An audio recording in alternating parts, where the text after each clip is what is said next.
for me was listening to Danny's talk, even though we hear it a million times, but it's something that we were really good at before, was making sure our people, we were getting them from one thing to the next, and developing them and growing them. And we didn't do that at the level that we could have or should have. And so I sat down and really looked at this and said, okay, what are the things that we did? And a lot of things are very similar. That's something you'll notice. Talks, overlap, or things you'll hear the same. Or you mentioned, Andres, or someone mentioned that what, Brian Hurlman talked about, or someone mentioned, I don't know, whatever, is what Lloyd's been talking about. And the fact is, it's what the top people do, a lot of the same things, So it's just making sure, like, are we doing the things, the basics that really do make an impact? So I have this here. So when I think about, once our kids are launching out, first, there's, first 10-day management, which we're going to talk about tomorrow, and PDI. Like that's a big conversation for tomorrow. I'm going to walk through things that, we focus on each day, and making sure, again, not just for you guys, but are you coaching your people? There's a lot of little things that make a very big impact, all right? And then when they finish their first week, so within their first week, we have PC number 1. By the way, in this folder, I put all the documents that we use when we're meeting with someone to make sure they're all set up. So if you want to use any of it, you have it. So first you have the auto sponsor. By the way, for auto sponsor, I do, and when you guys come to SLDM, this is what they're seeing, is 50 sponsors is a $150 award. Cool? Just so you guys are on the same page as me, because this is what I gave them at SLDMs. And you might have something different, but this is what I do for sponsorship. And then they have that page, and I just make this dual-sided. We have this, their sponsorship sheet. So it says automatic sponsorship. On the bottom, representatives must obtain at least 10 referrals to count as a qualified sponsor, 20 referrals, double sponsor. So I just do a sponsor for every 10 names. What do you guys do for every sponsor? 10, you're from whatever piece of country you want. Sponsors? Hmm? You said for Like what is it? What is 10, 10. 5 and 10. Why does Drew do 5 and 10? I don't know, because If you do 10, they get them. If they set up their binder, like every time our kids set up their binder, they always get 10, 20, or 30. I don't know. I used to do less, and I tested it, and we made pages. And what we noticed is that every time that you had more space on a sheet, and I was talking to Mr. Hanna about this, who was down here before. I said every time we had more spaces on the sheet, psychologically for the customer, it's filling out the sheet. And if they have marked targets, they're just going for that target. And if you show proof that other people wrote more names, like everybody writes it. So it really, that can be a higher number. I've never had trouble with our guys getting to that if they're set up. If they know their approach and they're set up, they always get there. People get to the sponsorship, whatever the sponsorship is. So even my girl Karina increased it. What? They just do 10. I mean, it's friends and family. Those are the people they should get the most from. Kind of. yeah, I agree. I find some people struggle getting 10 or whatever. Maybe I just don't mind the right way. Yeah, it's promotion. That's one thing. I don't know, Mary Lou. I don't feel like we've had much. I mean, I don't think it's like anything teaching wise, but I think how you set them up to get recommendations their first week is important. Like, I always tell them when I'm done teaching them, your first, because all my guys, even when I launch them out in training, I don't really get many people that only get 4 or 5 recommendations, unless they're completely not following it. I just handle everything they could possibly do that weekend beforehand. So I tell them, like, you're gonna have your family friends that say, leave the paper here and come back. I don't know if you ever hear reps say it over the phone and we ask them, yeah, how many reps did you get? It's my aunt, she said to come back, and I trust her, so I know she's gonna get it done. Yeah. I tell them, hey, by the way, if you do that, you just plan on getting nobody, because once you leave the house, not for any bad reason, you're not their first priority anymore. So at least ask for 5 when you're there and teach them how to drop down like that. So I just teach them how to handle all the objections, and then we role play, and I tell them to, You need to set up the invitation. I always tell them the average person is going to write 3 to 5 names. Cool? Some people might just write 1 or 2. I'm like, when you ask for recs, like when I teach the approach, I say, when you ask for recs, and this is important for your people when they're running your day too, because if they're running training for you, are they doing this the right way? Because if not, you're not going to have reps set up properly.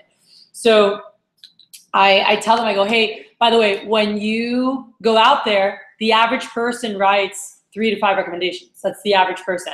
I said, why? And this is important that you said this. I'm like, why? What are they thinking of? People that might be interested. People that might be good prospects, people that might be interested. Some might just write 1 or 2. Some will write down 7, 8, 9. But the average it's in that 3 to 5 range. How do you get it more? And really walking through the brainstorming and making sure, hey, by the way, who do you know who won't buy? Or who do you know who's really nice from here? And really showing them how to brainstorm. Be like, and when they get it, I always tell them, like, guys, they're going to give you that. Just say, okay, awesome. Now, who do you know who's really nice from work? Who do you know? Because I do get paid that $16 just for every appointment. And if you get to 10, you're actually a sponsor for me. So just really coaching them and making sure you coach your people on saying that, because it really makes a big impact. And by the way, their first weekend, let's talk about seriously, how many appointments does the average person actually complete their first weekend? It's less than 5. If you got to average 5 per person completed, you'd be really good, by the way. So my whole point is they haven't done that many demos, and when you see them in advanced training, then you talk about the sponsorship and give them tips, but they just need to get their approach down. They're just not confident asking, but that's where you hit on like the brainstorming and handling objections and all that. But if they have their set targets, it really makes a big, so I teach that in AT. By the way, even they don't do it in AT, but I teach like mark targets, all that. That's going to be part of the day 4 PC is, do they have it set up? And if not, making sure to set it up. Because we teach it to them, but it doesn't matter until they set it up that it's going to change, okay? Oh no, I was going to say, because all this stuff is great and I do it at AT. It's just first weekend mainly, because I don't have time and training to go over like all of that. You don't need to go over all. It's just I do it. 10 recommendations is what it is, and it's your friends and families, people that you know. Get that list as big as possible. And I joke around with them. I'm like, when your aunt writes down 3, be like, Auntie, no. Just give it back to you. Be like, I get paid just to do it. Be like, who do you know who won't buy, but they're nice people and they don't hate college kids? Or they don't hate high school seniors. I'm like, who's nice from here? Who's nice from here? I'm like, you want everyone who's nice. Tell Auntie that you can help them make dinner. That's it, but just giving them like people that we don't know give us 20, 30, 40, 50. I'm like, these are people that you know. Just make sure they know you get paid just to do it. And it really does help you for anyone who's just nice, and you can help them make dinner. And then in advanced training, you guys can set that up. Well, also, I think, do you guys also give them rec sheets or no? I set it up with the No. So I didn't have it here, but I really want to set up. I want the rec sheet so we can send it to everybody. You can do notebooks. I did notebooks forever. When I came with Team to your office, and I think I did this in your office too, I showed them rec binders. I used notebooks forever, and I love notebooks, but we just ended up getting a lot more with binders. And they could also take out the smaller sheets easily and put them away or combine them. But I really like the rec binders, and we did like a coaching sheet in the back. And so I wanted to show you guys, and I put here what goes in it, but we'd always put, I couldn't find the coaching sheet of like, tell them what to say, tell them what not to say. I don't know if you can look in your computer. So I don't have that here, but what I do have here, this is a sheet that I give them in advanced training, is the Super Thought Jogger sheet for brainstorming. Who do you know that? And it has all this. So I teach them like 2 handbacks in advanced training. And I don't know what you guys are going through in AT. Let me see here. So we have advanced training. But I think one of the most important things in advanced training is just when you do like keys to getting more recommendations, just make sure that you're talking about rec handbacks. I don't even think I didn't use this anymore, but 5 keys to recommendations: follow the approach, stay organized, give thought joggers, handle common objections in the Peeler program. So as you walk through that, just showing them how to put their binder together. But I have here Super Thought Jogger, and so I give it to them, and I talk about I talk about the handback. So I don't have that in here, but I tell them, I go, whenever you get whatever you get, someone gives you 3, 7, 10, however many give you initially, always say thank you. That's awesome. So you think they love it, and then slide it back. Smile and say, now who do you know who wouldn't buy, but they're super nice people like you guys? Who do you know that doesn't hate college kids? Who do you know that doesn't hate high school students? Who do you know? And just brainstorm with them. I've literally, by the way, guys, personally gone from someone I had 3 recommendations, with this lady, and I ended up getting 34. I got 20. And so showing, like giving examples of that, but our kids, I remember them doing that. Like one of my guys, Eddie Rizzo, he was like, that was awesome. He's like, the lady wrote like 6 or 7 and I did that and I handed it back to her. And I said, oh, who do you know that wouldn't buy? Da, da, da. And he's like, and then I got 30, it was like 36 or something people. I'm like, why didn't you get 40? He's like, I tried. We were just joking around about it, but it's like always hand it back. And the top guys will hand it back twice because they'll hand back and say, who do you know that won't buy? Who do you know that's super nice? Who do you know whatever? But then they'll hand back and go, oh, and Miss Jones, who do you know? And they use this and they go through this super thought jogger and they can make their own. One of our FSMs made this. And on the back of it, we added, and this is something we had made, is we added the map. Yeah. Where did my stuff go? I just, do the what to say, what not to say. Okay. So we added the map. All right.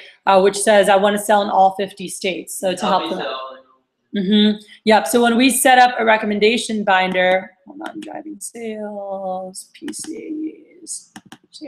All right. So when we set up a recommendation binder, I have them decorate the front, like their goals. And by the way, that's really big. And this goes into PC number 2 that you guys are going to do and really hit hard on really sharing their vision and what they're doing. That's another reason I like the rec binder, is have them decorate it in the front. Put their grad school on there, put their dream this or that, like put stuff, and it's like help be my sponsor or help me win a scholarship. Like have them put things that they're doing on their rec binder. They have fun decorating it because what it does is it really gets them in that zone of really sharing, their goals or what they're working for or what they're excited about with their customers. So again, it just appeals to the emotional aspect and not forgetting that we do, it's really an emotional sale that's happening. We can't forget that. And that's something, Danny did a great job referencing during his talk as well. So we have it decorated in the front, then in the binder, we have the first thing is that super thought jogger sheet. And then we have recommendation sheets, all right? And so I always like them to put the ones with the most in the front. That was another reason I like the rec binder instead of of using a notebook, is that I can show all the big ones first. I can put the big ones in the front and go, hey, Miss Jones, and I teach them how to ask and go, hey, when you ask for recommendations, you go, hey, Miss Jones, if you get like 2 pages like she did, you'd sign 6 times. You get 1 page filled out, you'd sign 3 times. You get to 20, you sign twice. And even if you only get to 10, you still sign once. And then when I get all 50 signatures, I get that, $150 reward. So when you're quizzing this on day 4, you're checking to see, are they using the signature sheet? Do they have this in their book or in their binder so that customers are actually utilizing this and they have signatures on here? Do they have, people do what everyone else has done. So one of the things that I put this in when we go through the PC, if you guys can open up, actually it's on here. If you guys open up PC number 1, I put, when we meet with them, so obviously making sure they're set up. So first thing, obviously you're doing all the checking who they've seen. Step 2, and this is really big, is just making sure they're set up. All the biggest fast starters have had a lot of people. So set up their rec binder for success. So one of the things I have them do, which I put there, is I have them transfer family friends from their manual to at least fill out one of the rec sheets. So I go, hey, transfer all the family friends. Like I'll let you put that in there. Transfer that over and put all your family friends and put your mom's name up top. Cool. That way you have something to show. And you say, hey, when you fill out a sheet like my mom did, you would sign 3 times. If you get to 20, you sign twice. And even if you only get to 10, you sign once. So I always have them transfer their names from, so they could fill out at least 1. But if they have like a list with 60, 70 plus, names, and I want them as much as they can. If they can fill out 2 sheets, even better, right? So I'm like, so that's your first point 2, and I'll let you count that. So they have it to point. And then if you guys want, the other thing you can do is, hey, the smaller ones, combine them just so you have something to point to. And I have them highlight 10, 20, and 30, so that, again, the customer has that target. So I make sure they have it highlighted. And then on all their sheets, it says like 3 times sponsor, double sponsor, like it says it. So again, when they're talking to Miss Jones, they're showing proof, okay? Everyone does what everybody else has done. So make sure that your guys are doing this. Make sure that your people are set up the right way. So this is what we're doing in day 4 is, have they done that? Because we mentioned it in advanced training. Some have done it, some have not. So right now it's just, let's set it up. Let's make sure your rec binder looks good. I remember Alan Melendez was getting like nothing. We set up his rec binder. Just from setting up his rec binder, we quizzed him. His next demo after he did that, he got his first triple sponsor just because he had a triple sponsor. from transferring his family friends. And he'd come in, he's like, I got a triple sponsor. His next demo, he got a triple sponsor. The next day, he got a 6-time sponsor, 60 recs. His next appointment, he got another 60 recs. So in 4 demos, you know, he had collected 180 recommendations. So these are things that you can share with your representatives as well to get them set up.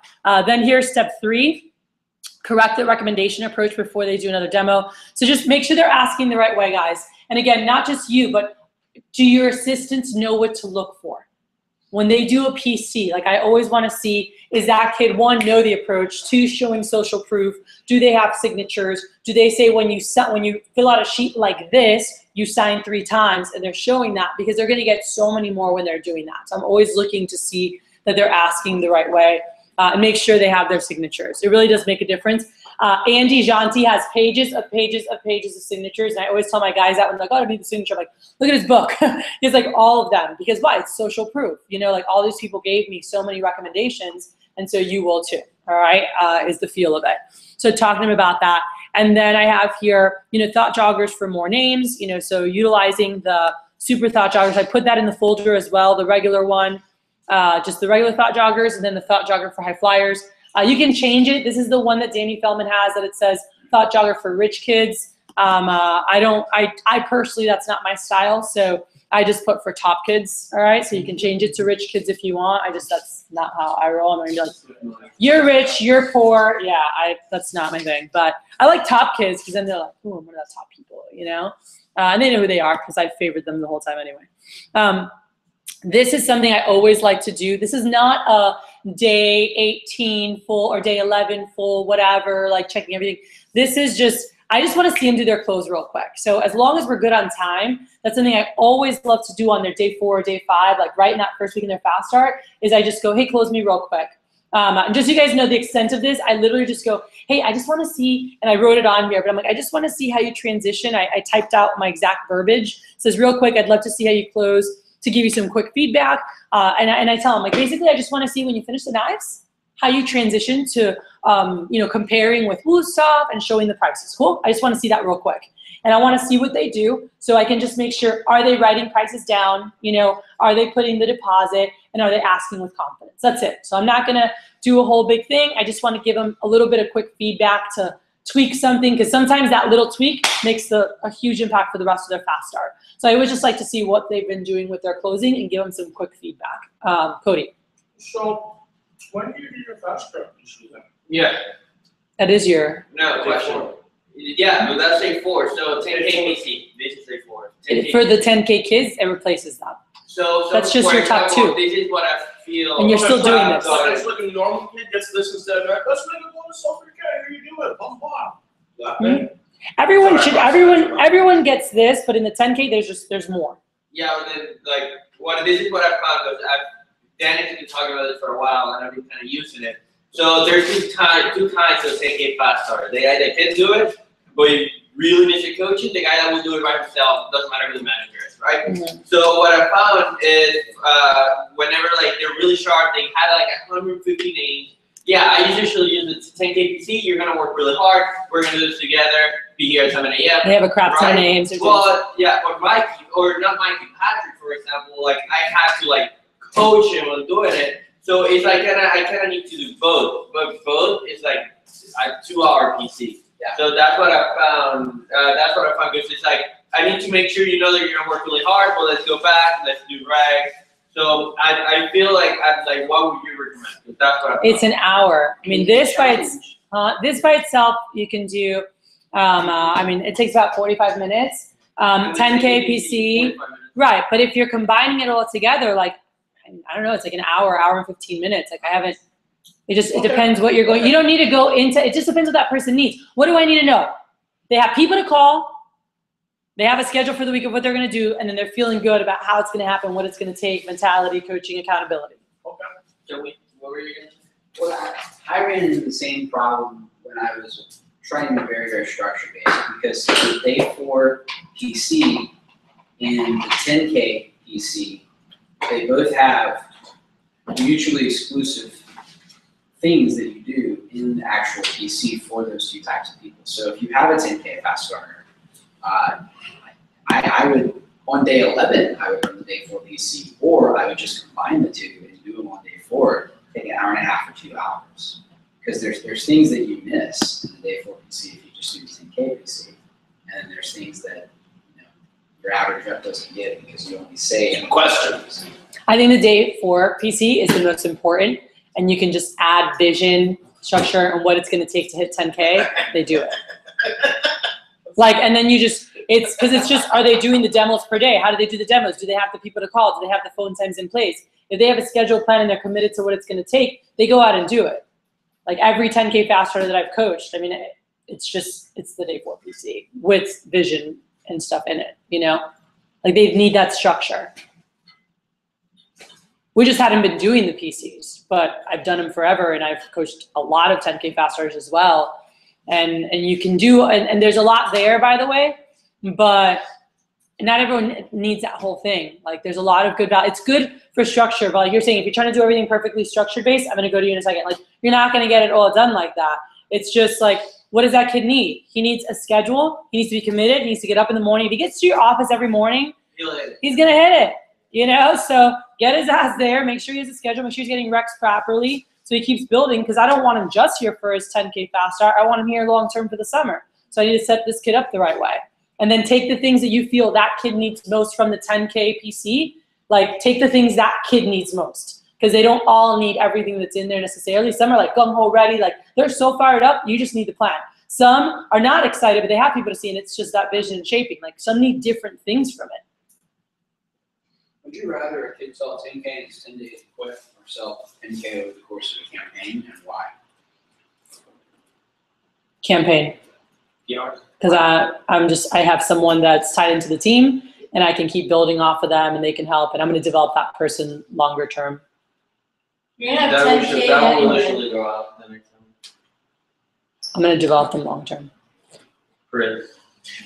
Do we have a 10K PC? I use yours, or what you said, like after, like before French. I have a million different ones in my PC. I know, but folder. is there one in here that we're supposed to like utilize? I can look up. I will give you Yours his. is like Danny, right? Yeah, it's Danny's. I was Danny's. But you know what, now I'm thinking about, I can do this. And like Danny's, if like once you're like confident with it, but see, I'm confident with it now, but when I wasn't confident with it, so I just read the whole thing. It probably takes like 20-30 minutes to read and do, you know? But half of that is going through names and numbers with them. So here's a 10K PC. Why you chose them for this PC? I believe in you, and so should you. And showing examples. If you did it, here's what you get. Here are the benefits, and showing them that. Before you decide, let's see if it's even possible. Schedule you're going to do anyway. Getting them committed to the alliance. And this is chatting. You're going to finish no matter what. Where do we go from here? And then assignments. I believe in you. Here's what's up for grabs. Do you want it? Let's build a schedule. Let's look at your people. I guess how much time are you spending? Yeah, I'm just saying. You remade it? That's fine. I have one from like 08 or something. That's all. Yeah, I'm just saying, what are you spending? Show the FAFSA profile. You're looking at their numbers here, so like that's when you're looking at their statistics anyway. I don't understand what are we making that it's like such a bigger different thing? It might be an extra 15 minutes, huh? That's what I was gonna say. You probably just talk too much. Yeah, stop talking so much. Yeah, anyway, have you looked at us? I was saying it's a 15-minute difference because I'm just like, I need to set them up when I'm doing their 10K. Like, when you look at, is this possible? They need to know how, like, when you're talking about what it's going to take with numbers-wise, you have to get that set up, all right? So let me finish the other ones really quick so then we can break to planning and organizational time. So I can send that out if you guys want that. So you have it. Back to here. All right, so then PC number 2, there's not much in there. Like I have in the folder, I mean, so you have the sharing goals that Danny had, and you can adjust that if you want. I have a schedule with a Wednesday night team meeting, a Thursday, but it's something that you can change to put whatever schedule you want in, but it has a schedule. So you can play with it and make it yours.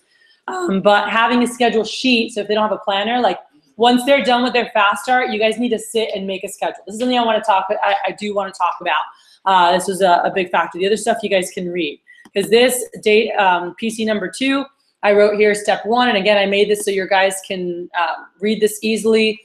Step 1, review their numbers, fast start, how they felt, what went well, what could have gone better, build up how excited you are to coach them and train them to be one of the best. Number 2, explain how selling requires trust, logic, and emotion.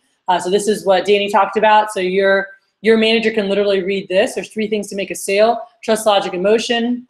And I changed the verbiage and took out some stuff that I don't like, but I'm like, hey, rapport, the strength of the recommendation, they all build trust. So we know that. That's the trust part.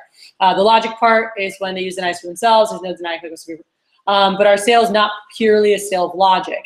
And then I put the most important key to selling on the demo on the spot. So it's about now is the emotional side. All right. And then it has a story here that Danny gives the example, which your managers can give, and you can give on emotions will cause people to act, and we want our customers to take action every single demo. So if you think about, the SPCA commercials, it's an emotional sale. They want you to act. They show abused dogs, cats in cages fighting for their life. When you see, and he talks about that. So if we want our customers to take action on every demo, we have to bring the emotion into the presentation. So that's where you take out the scholarship brochure, review the scholarship approach, have them say it, role play it like 4 or 5 times, and then talk, and you talk about campaign goals. That's like when you're talking to them, like what they're excited about, make a schedule, follow up on the 30-30 date. So in the first one, on the bottom, make sure to review plan, make a fast start goal. They had a 30-30 date, make a schedule, and we need to schedule PC number 2. This is something that we have not done, is when we finish one PC number 2 in their schedule and in their notes. So hey, put for next week, we're meeting on blank day. So when they leave, they know when they're coming back the next time to meet with a manager. It's a little thing that makes a huge difference to make sure this is happening. And review the next big office event. So PC number 2, it says here on the bottom, make sure to schedule PC number 3. Assignment, memorize 8 and 9, making sure we give them that as an assignment, because the next PC, we're gonna test their closing. So when we finish PC number 2 at the end of their fast start, hey, make sure you have 8 and 9 memorized when we meet next week for your next PC. Set them up for a field training and review the next big office event. So now when we make the schedule, so this is the first time on PC number 2, the end of their fast start, that we're making their normal schedule, guys. Your people need to know how to do this. You need to make sure you're a master of this when you're doing their normal schedule. And that is, and I told the candidates to do their own, you need to sit down and get all their big rocks first, so that's why I always use a schedule sheet when I do this with them, and I tell them, hey, go ahead and transfer into your Google whatever, your iCal, your whatever the heck you want to use. But when we're planning, to this day, with anybody, I always plan on a schedule sheet. So I'm like, do me a favor, write down everything you have going, all your big rocks. Put school, put everything. I want them to block it off. So what do you have going on? So they're like, oh, I have class here. And I'm like, put a box and put class. Put here, put church. What do you have for school? What do you have for church? What's at specific times? Write it down. So it's the first thing I want. All their big rocks. What do you have at specific times? Put it in your schedule. Number 2. What are things that you need to get done weekly that might not be at a specific time? So this is the second question you guys need to ask. And I didn't write this, so I don't know if someone can write it, so we have it to give to our people. But number 1, what's everything you have at a specific time? Go ahead and write it down so we can block it off. Number 2, what do you have that needs to get done? And guys, make a list on the side. Like, have them make a list and say, what are all the things you need to do weekly that aren't at a specific time but need to get done? Workouts, study, anything. Because some workouts are specific time. I have an MMA class on Tuesday and Thursday nights at blank, like your guys have or whatever. Or I have a whatever class that they go to. But others, it's just I need to work out. I don't have a specific time. I'm not going to a class. I just need to get to the gym. So all their need to for the week on the side, all right, cool. So that way you can help give them structure, or your assistant can help give them structure. They're very bad at structure. So if I see there's an opening between 2 classes, I go, hey, can you use this time as study time? All right, awesome. Let's do an hour of lunch and mingling with friends, and let's do 2 hours of hitting the library and knocking schoolwork out. And just putting into their schedule so they see when are they studying, when are they working out, and give them, put it in there. And I go, all right, cool. The third thing is we're gonna do demos, right? So I'm like, all right, Wasim, so my third question is there a certain amount of money that you need to earn per week, Wasim? Or is there a certain amount of time that you wanna work and see how much money you earn during that time? For many, it's a combination of the two, but I'm like, is there certain money that you're like, if I'm not earning this, I can't work here, or I need to get a different job? Is there a number for that to pay the bills? And by the way, an easy thing that that you can do with your new guys is, hey, how many things do you have to pay for? Like, to find that out, like, I don't know. Just ask them, hey, what do you need? What do you pay for? Gas, going out, like, what do you specifically pay for? For me, I had to pay for more. So yesterday I sent out like a budget because Kristen had asked me like, oh, I need help making a budget. So I gave like a general like personal budget example so they can make theirs. But just to sit down and look, what do you pay for? Write it all down, divide it by 4. That is your number that you need to be making on average per week. So if you have $1,000 in expenses per month, you need to be making $250 per week. Cool, so now I know that. So now I can work backwards and go, okay, you're at 25%. So that means that in order for you to pay your bills, you need to be selling how much? $1,000. Cool. Then we divide it. So it's just breaking down numbers. We divide it with our average order and say, okay, that's going to take you 3, let's call it 4 sales to be safe per week. How many demos does that mean you have to complete? 6, let's go 7 to like make sure you're getting that money. Cool. Where are we going to do those 7 demos? I would recommend 2 days. I would recommend them in 2 days. Like maybe you do 2 or 3 one day and 4 or 5 the other, or you do 3 or 4, like whatever it is. But I'd throw an extra 1 in per day just to make sure if someone has a reschedule that you get your stuff done.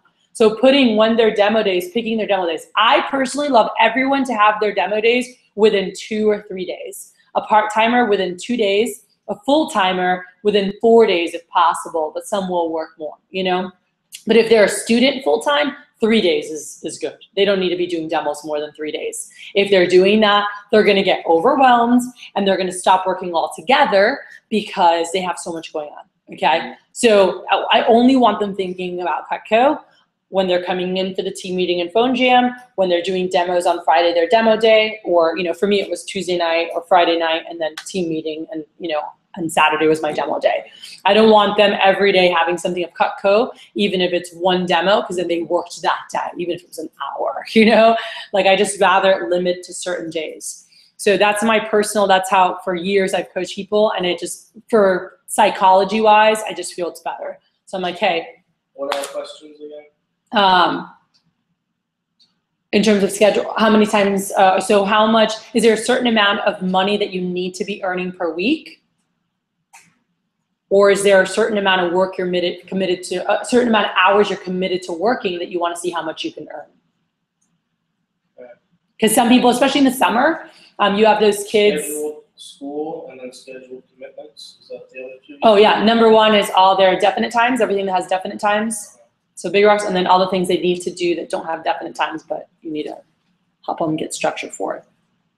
So during this day 11 PC, it's very important that it's like, hey, one of the most beautiful things of the job is that you get to make your own schedule, but you need to make a schedule. So I want to help you create one that you're excited about. If this doesn't work out, we can revisit it next week or the week out, and we can move it around. But I want to get something that you're excited about, that you're committed to, because it is flexible in terms of the schedule you make for yourself. But once you make it, my job is to hold you accountable to follow it. And so I think that's really important, because a lot of kids, they're like, job's so flexible, right? And they have no accountability to themselves on a day-to-day basis. And so when I'm coaching someone, I'm like, hey, Wasim, here's the flexibility. Burger King doesn't hand you the schedule. I don't hand you the schedule you have to do. You get to create the schedule you want, okay? My job as your coach is to hold you accountable to that schedule and help you make sure you're hitting your goals that you put in that schedule. And again, if you ever need to readjust, we have the flexibility to be able to do that. But we do that on a weekly basis, unless there's an emergency. So obviously emergencies, you go whatever, but having that in place. Questions or comments there? Okay, so because in the summer you have a kid who's like, I want to work 5 days a week. I want to see how much. That was me, right? I wasn't like, I had my number. There's a combination of like, I have to make $400 per week no matter what to like pay my bills. So I needed to do that. So for me, that was whatever, $1,500 in sales per week. But that only took me, according to my averages, 8 demos. I was like, no, I want to work. So for me, it's like, I want to see how much I could do working 5 days a week. So we broke that down, and that's what I focused on. I wanted to work 5 days per week. I wanted to do 20 to 25 demos every week. That's what I did in my first summer when I was working full time, and I was just gunning, all right? So ask your guys so you know that, so they have a plan. So when you do that day 11, so right now for the fall, make sure everyone has a schedule, 2 days per week for students maximum is what I recommend. because then they also have phone time, right? And like team meeting and stuff. So those will be additional days that they're still doing something. So I recommend 2 demo days that are primary, and then they can have a makeup day. So I say, hey, these are your demo days, and always have a makeup day. Makeup day needs to be Sunday or Monday. So I don't expect you to work on Sunday, but if you didn't hit your goal for Thursday, Saturday, then Sunday's makeup day or Monday's makeup day. So have a day they're committed to doing 2+ to make up for being behind for the week. So that is a big thing we do with schedule. So once you have that schedule, that should be in WebPDI, in your phone, in wherever. Your manager should know that that kid's demo days are Tuesday and Saturdays, or that kid's demo days, like that's their schedule. Because then the next week it's real easy. Hey, Bobby, are you good this week? We're good with your normal schedule. 3 demos Tuesday, 5 demos Saturday. Okay, awesome. How are we doing towards those 3 demos on Tuesday? Oh, you already have 2. Nice job, dude. You know, oh, you don't have any? Ooh, okay, when are we making phone calls, man? Oh yeah, I'm coming to the office to do that. I'm like, all right, awesome. And it's just accountability to their schedule. It's so easy. Versus what's your goal for this week? When are you gonna work? Like, we already know what their schedule is, period. And then we adjust it if needed. Cool. So it makes it really easy for you guys too. And especially as you grow the masses, it makes it so much easier to handle everybody when you know like what their work days are, especially your top 20%. They're so easy to manage when you know the days they work. And then I tell them, hey, during pushes, can you do a little bit extra than you normally do? And for those who can go all out, let's freaking gun it. And you target those kids that you want them to go all out. Hey, have you thought about going all out? You're someone I'd love to coach to see how big you could take it, you know, during this push period, and really challenging that person more on a one-on-one basis. All right. So that is the end of their fast start. So make sure you transition them the right way. That way they get structure immediately. And we set them up for PC number 3, which will be, you know, that next week. By the way, sometimes I've done those within the week. I like this better because I'm like, I don't have time to do everything. And so I like this, you know, spread out a little bit more. But sometimes right there, like that's the end when they turn in their paperwork, we do that. And then later that week, I might end up doing the next PC with their closing sooner. But the next week when we meet with them is when we would do PC number 3, which just appeared on me. But when you entitled the document day 11. In the title. You didn't say 11. No, the PC number 3 is day 18, right? Let's say 11. Okay. No, PC number 3 is day 18. Yes. Cool. No, you're saying she put on the title day. I could have messed up for sure. Yeah. It's not perfect. I thought you were. I've, when you look at a computer for a long time and make documents, your brain starts to. You know, there's a search bar on the top right. Search something with your folder. Oh my gosh. Thank you for teaching me that. Okay. So, yeah, okay, so sorry. So number 2 is day 11. This one's day 18. So let me change. Which is their Sharing goals. Second week. no sharing goals is day 11. I don't think so. Well, I mean, I'm saying with day 11. I like doing sharing goals day 4 is when I do, or like day 1. Training, right? But yeah, so they started, we make sure they have people to call and they have a schedule and they're sharing goal, they're showing the sponsorship the right way. You know, they finish their fast start, you know, are they really tying customers in properly emotionally? You might have taught some of that earlier, but really diving into the whys behind it, the psychology behind it. Then the second week on the job is really testing them. Yeah, testing them on their close and drop down. So again, I typed it out here. So you have step 1, 2, 3, 4, 5. I love this guy. Step 6, I put dropping back up. I love showing kids this, by the way. And that's just, and I show them the verbiage here. I put, hey, Miss Jones, can I show you how you can get free stuff real quick? Or can I show you how you can get a way better value? Teach your kids that phrase. It's awesome. And then they just show, and I put their show a package deal completely written out. Have you guys seen me do this? Like I'll literally put like the 3 pieces Miss Jones want. And then I go, hey, Miss Jones, can I show you how you could actually get like a way better deal? I'm like, there's a package that has those 3, and I write it next to it. And it has this, and it has this, and it has this, and I show everything that it has. And all of that, and I do the value. You know, if you guys go on Cutco.com, have you guys seen how it has the sets, the value of the set, and then the price of the set? Because what are they doing? Every individual piece, right? If you pieced it all out, it has the value. So I really love that. So when I do deals, and when you guys do deals with reps, use the value that's on cutco.com plus add the value of all the free stuff and say the value of all of this, because if they went on cutco.com, they would see that, is blank amount, cross it out, hey, it's only gonna be, $397, the deposit's $40.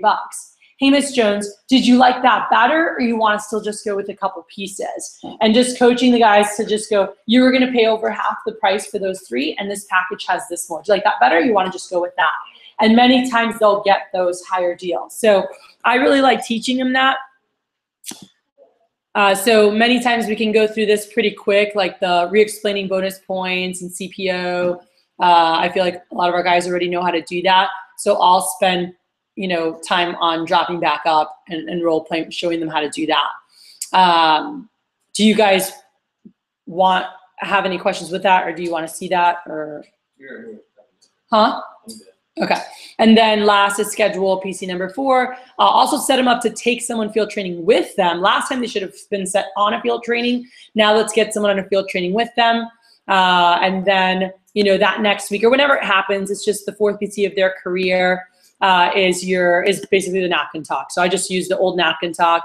And this could be over lunch, coffee, whatever. And it's just really getting them excited. You're always creating vision, but this is where we sit down and it's like, hey, really tying this into their future and what they could do with it beyond, just hitting Dirty 30 and stuff for now. So comments and or questions on that? You guys good? Yep. Beautiful. Then we are